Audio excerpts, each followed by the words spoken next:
कळवा रेल्वे स्थानक येथे रेल्वे सुरक्षा दलाच्या विशेष पथकासोबत फेरीवाल्यांनी धक्काबुक्की केल्याचा प्रकार उघडकीस आला आहे। या प्रकरणाचा व्हिडिओ सध्या प्रसारित झाला आहे। याबाबत लोहमार्ग पोलिसांना विचारलं असता RPFचे कोणीही अधिकारी किंवा कर्मचारी याबाबत गुन्हा दाखल करण्यास आले नसल्याचं त्यांनी सांगितलं आहे। मध्य रेल्वेच्या कळवा रेल्वे स्थानक परिसरातून लाखो प्रवासी वाहतूक करतात।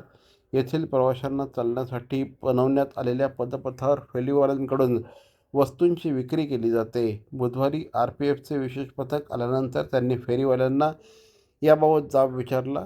फेरीवाले आणि RPFच्या पथकामध्ये काही मिनिटं बाचाबाची झाली। पथकाने तराजू देखील उचलला। त्यानंतर काही महिला आणि पुरुष फेरीवाले येथे गोळा झाले आणि त्यांच्यात बाचाबाची झाली।